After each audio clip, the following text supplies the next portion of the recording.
Sebelum melakukan pembudidayaan, tentunya kamu terlebih dahulu harus memilih indukan yang bagus, sehat, dan aktif.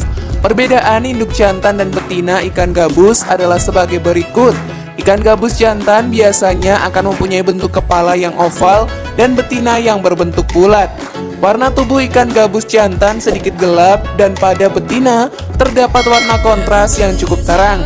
Lubang genital pada ikan gabus jantan biasanya berwarna merah dan jika ditekan akan keluar cairan bening, dan pada betina jika ditekan pada bagian perut akan mengeluarkan telur. Bertekstur lembek dan cenderung berukuran lebih besar daripada perut ikan gabus jantan.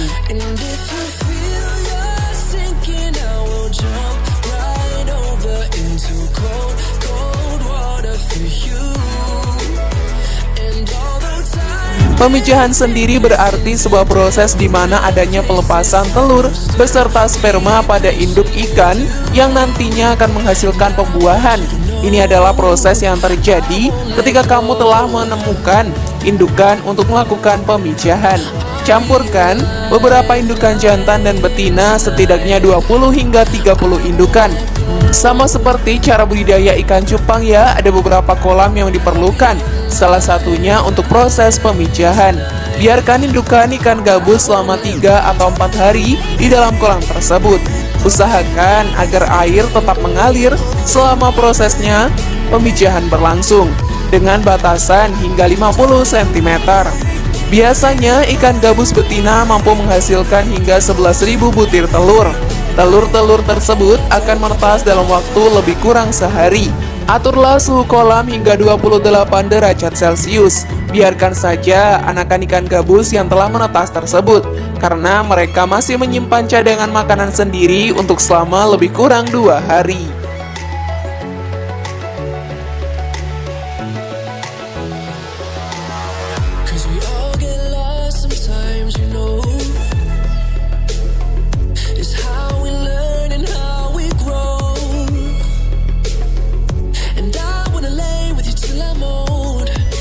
Merawat burayak atau larva dari ikan gabus, maka kamu harus mempersiapkan beberapa langkah pemeliharaan berikut penjabarannya. Seperti yang dijelaskan tadi bahwa larva atau burayak ini telah menyimpan cadangan makanan untuk 2 hari lamanya. Setelah itu kamu harus memberi makanan seperti artemia. Kamu pun bisa memberi pakan 3 kali dalam sehari agar larva-larva tersebut bisa tumbuh besar dengan cepat. Tetap memberikan makan 3 kali dalam sehari, dan jika perlu sisipkan makanan tambahan seperti dapina.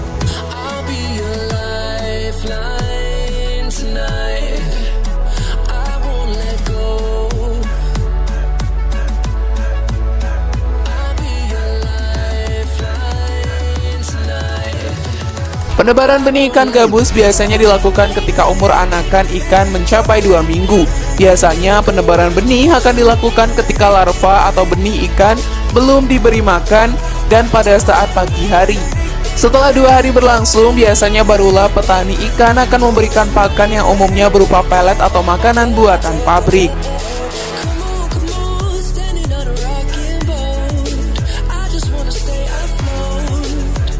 Sahabat dapat memberikan pakan berupa pelet, namun karena sifat dari ikan gabus ini yang sangatlah kanibal, maka kamu harus melakukan pengontrolan sesering mungkin, apalagi ketika kamu telat memberi makan, karena hal yang ditakutkan adalah terjadinya saling memangsa antara mereka dan akan menyisakan yang kuat sebagai pemenang. Itu tentunya akan berdampak pada kerugian.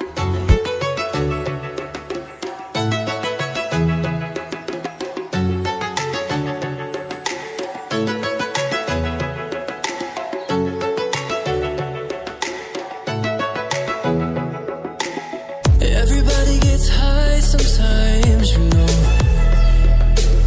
What else can we do when we're feeling low? So take a deep breath and let it go. You shouldn't be drowning on your own.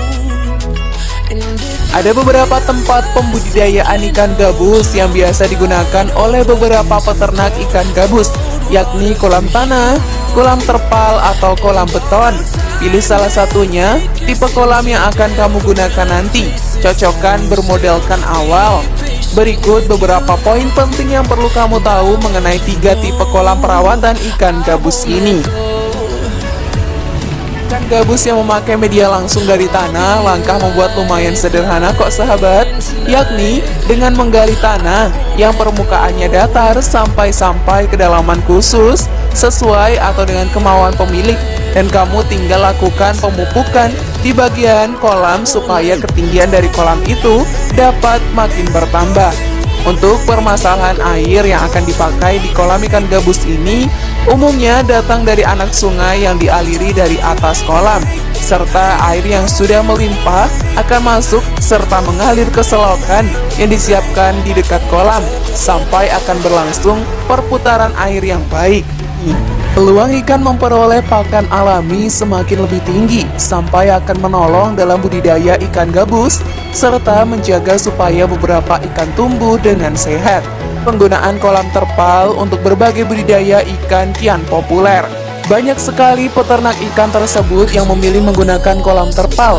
Banyak jenis ikan lain yang biasanya dibudidayakan dengan menggunakan kolam sejenis ini. Praktis dan mudah. Pembuatannya juga akan lebih murah jika dibandingkan dengan kolam beton yang tentunya memiliki beberapa keunggulan, antara lain bagus untuk daerah yang tidak bagus atau tidak mudah mendapatkan air. Jika kamu tinggal di daerah yang tidak terlalu mudah untuk mendapatkan air, daerah berpasir dan di pesisir, di mana lapisan tanahnya tentu tidak bisa menampung air, maka penggunaan kolam terpal adalah pilihan yang terbaik. Menjaga kestabilan suhu di kolam. Beberapa petani ikan telah membuktikan kehebatan dari kolam terpal yang nyatanya mampu menahan fluktuasi atau perubahan suhu air kolam yang biasanya terjadi karena alas sekam yang ditabur pada dasar kolam. Tidak terlalu berbau, berbeda dengan menggunakan kolam ikan yang terbuat langsung dari media tanah. Penggunaan kolam terpal akan meminimalisir bau lumpur maupun bau tanah pada ikan yang dihasilkan. Lebih mudah untuk melakukan pemanenan, karena pada kolam ikan terpal ini akan minim lumpur atau bahkan tidak ada sama sekali. Jadi proses pemanenan akan lebih mudah dan cepat. Jarang ditemukan adanya penyakit maupun hama. Kebersihan pada kolam ini relatif stabil, makanya jarang ditemukan adanya ikan yang terjangkit penyakit maupun yang terkena hama tertentu. Keunikan dari cara budidaya ikan gabus ini adalah peluang untukmu untuk melihat kebutuhan pasar. Bahkan kamu bisa melakukan proses panen secara bertahap di dalam tiap-tiap kolam. Ikan gabus adalah ikan air tawar yang memiliki daya tahan tinggi, dan manfaat beragam yang dimiliki ikan gabus membuat ikan ini akan selalu diminati. Jangan lupa sahabat untuk melakukan pensortiran atau pemisahan setidaknya sebulan sekali. Pilihlah ukuran ikan gabus yang sama besar dan pisahkan dengan yang berukuran lebih kecil atau lebih besar. Mudah bukan?